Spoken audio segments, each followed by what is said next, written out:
I never meant to fall for her. I swear I didn't. She belonged to my best friend's soon-to-be wife even. But sometimes, love doesn't care what's right. It just happens. And when it does, it changes everything. The first time I met Claire was at Ethan's engagement party. He called her the girl of his dreams. She was beautiful, elegant, and graceful. But what struck me most wasn't her looks, it was her laugh. It was real, like something I hadn't heard in years. I didn't expect her to notice me at all, but she did. We spoke briefly, nothing romantic. I was just the best man. But when she smiled and said, "You don't seem like the typical best friend," something flickered inside me, something dangerous. As best man, I got involved in all the planning. Every time we met, cake tasting, venue scouting, dress fittings, I found myself more drawn to Claire. She was kind, thoughtful.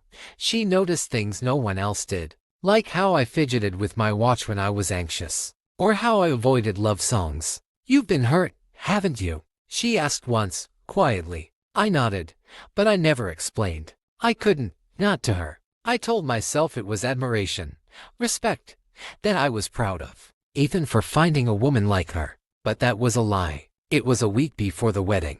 Ethan had gone on a bachelor trip.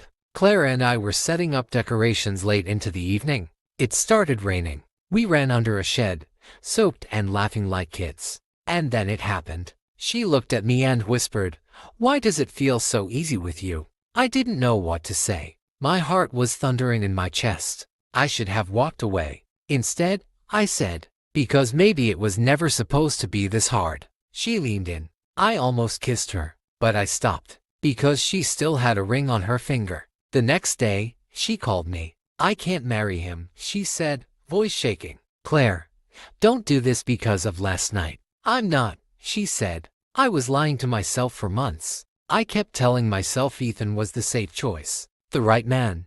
But you're the truth I've been running from. I told her I couldn't betray my best friend. She cried. I cried. And the line went silent. 3 days later, the wedding was called off. No one knew why. Ethan said it was mutual, that they weren't as compatible as they thought. But the pain in his eyes told a different story. He didn't blame me. Not at first. Until a photo surfaced, me and Claire, sitting too close in a cafe, laughing, her hand on mine. He showed up at my place, threw a punch before I could say a word. "I trusted you," he said. "I chose you as my best man." I didn't fight back. I took the hit, because he was right. Claire left town for a while. I didn't hear from her. I tried to move on, buried myself in work. But every time I saw rain, or weddings, or even just the color blush pink, I thought of her. Then one day, months later, I found a letter in my mailbox. It was from her. "I thought leaving would protect you,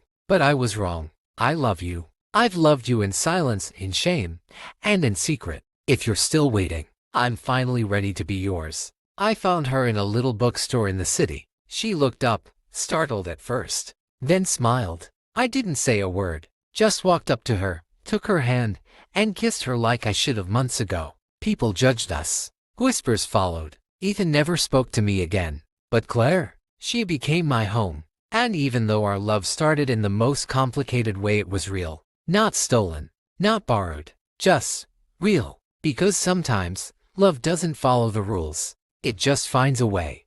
Thanks for watching. Please like and hit the subscribe button.